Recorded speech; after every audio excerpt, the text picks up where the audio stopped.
Warning: the following audio is only aimed for beings who are in the need for scares and frightful storytelling. There will be a few disturbing contents and unsettling imagery in this video you are about to watch and or listen. If you feel uncomfortable or this isn't your cup of tea, you may click off immediately. However, to the ones who are staying, go right ahead and get all cozy in your blankies, plop in your headphones. If optional, turn off the lights and enjoy this audio.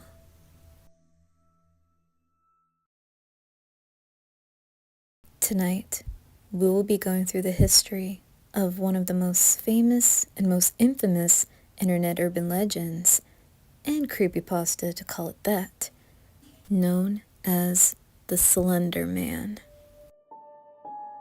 The Slenderman is an alleged paranormal figure purported to have been in existence for centuries. Covering a large geographic area, believers in the Slenderman tie his appearance in with many other legends around the world, including Fear-Dub, or the Dark Man in Scotland, the Dutch Tukkenman, Branchman, and the German legend of de Grobman, or de Grossman, the Tall Man. Appearance. The Slenderman is a being, male in appearance, who looks like a man with extremely long, slender arms and legs. He also appears to have 4 to 8 long, black tentacles that protrude from his back, though different photographs and enthusiasts disagree on this fact, and therefore it is theorized he can contract these tentacles at will.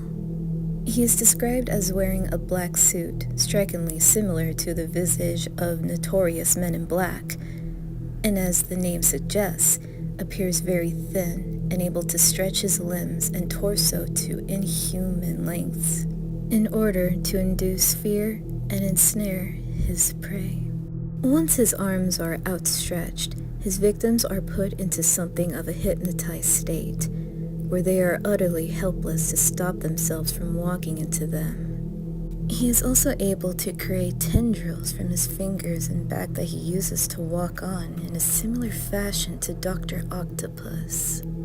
The superhuman stretching ability could also be seen as similarities between himself and Mr. Fantastic. Whether he absorbs, kills, or merely takes his victims to an undisclosed location or dimension is also unknown, as there are never any bodies or evidence left behind in this wake to deduce a definite conclusion. His face is pale and slightly ghostly, and almost appears to have been wrapped in a type of gauze or cloth. His facial features are also an object of debate, and many people believe that his face looks different to each person, if it is seen at all. He sometimes is portrayed wears a hat, which is sometimes a baller, a fedora, or sometimes a top hat. He may also be seen wearing a long flowy necktie or scarf, which is either red or gray. He often keeps his long, pale hands crossed politely behind his back or hanging loosely at his sides. His suit is black, sometimes portrayed as pinstriped in artwork, a common misconception thanks to a very similar Jack Skellington from Nightmare Before Christmas. He has long coattails, which he lets flow proudly. He wears long dress shoes, which are always shined a perfect gleaming black. Behavior. Despite the fact that it is rumored he kills children almost exclusively, it is difficult to say whether or not his only objective is slaughter. Oftentimes it is either reported or recorded that he can be found in sections of woods, and these generally tend to be suburban. He also has been reported seen with large groups of children, as many photographs portray. It is commonly thought that he resides in woods and forests and preys on children. He seems unconcerned with being exposed in the daylight or captured in photos.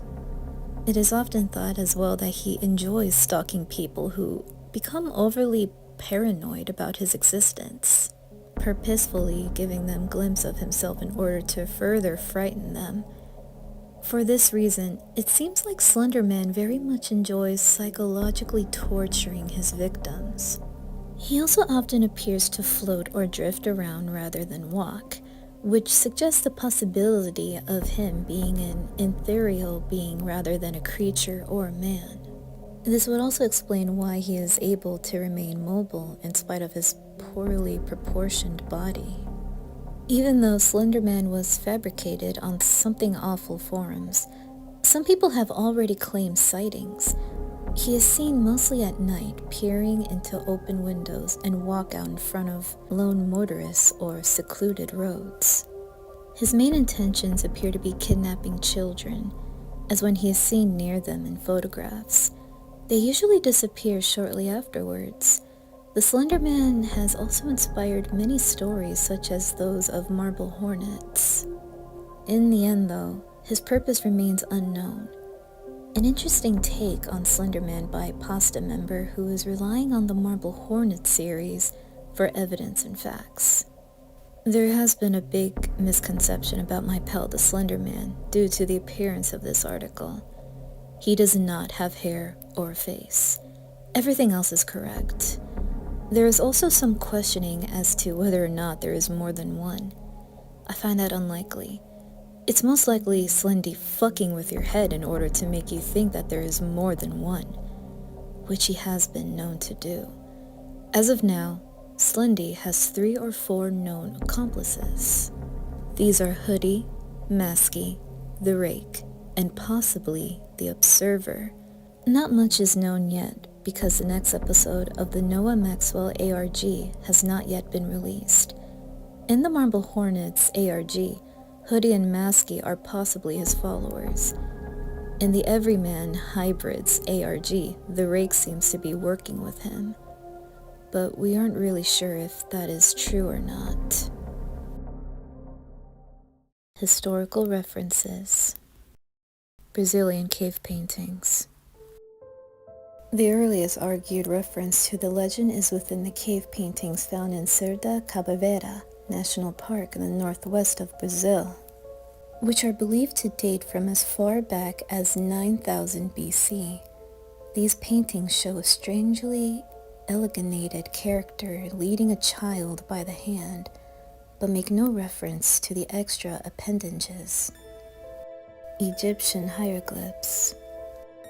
The next known possible reference to the Slenderman comes from around 3100 BC in the Lower Egypt, with the reference to the thief of the gods or the thief of Kuk, becoming commonplace during the reign of Pharaoh Wasner. Hieroglyphic carving representing the thief were found in the pharaoh's tomb, who was rumored to have had some kind of encounter with the entity. The carvings resemble a strange figure with the multiple upper limbs, one that has never been found in any other hieroglyphs language. German woodcuts.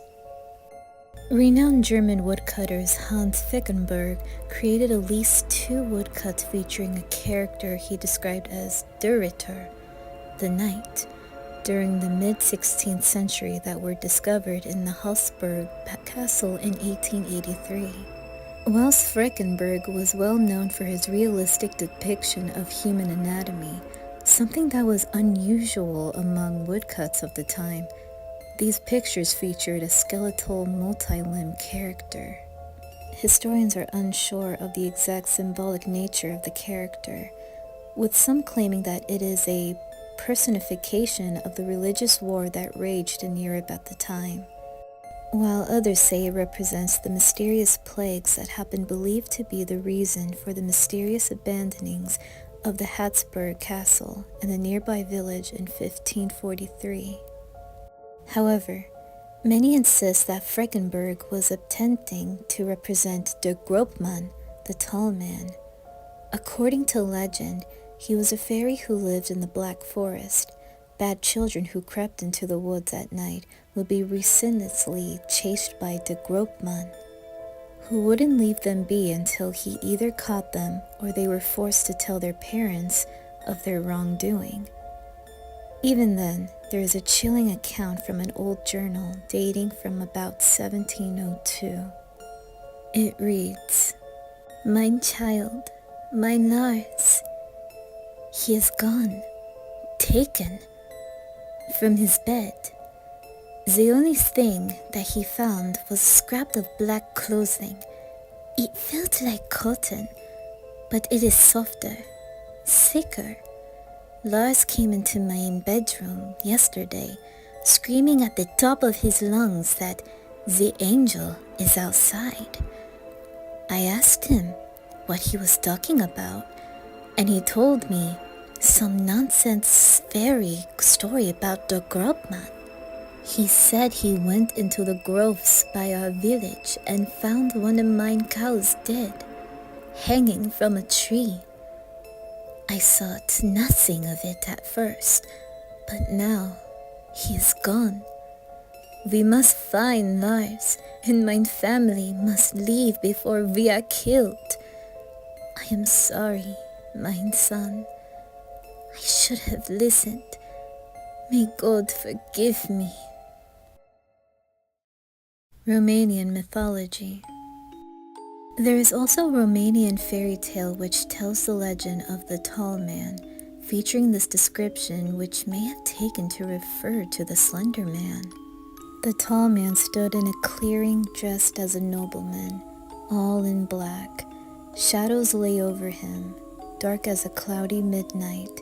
He had many arms, all long and boneless as snakes, all sharp as swords, and they writhed like worms on nails. He did not speak, but made his intentions known.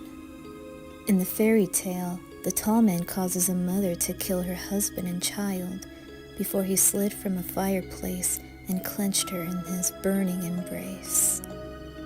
English mythology. There is also an English myth referring to the tree man, who is said to have a slim body with appendages that look like tree branches. He is only known to be seen in the woods and was used as a story that parents told their children to thwart bad behavior. There have been quite a few disappearances of children that have been said to be linked to the tree man.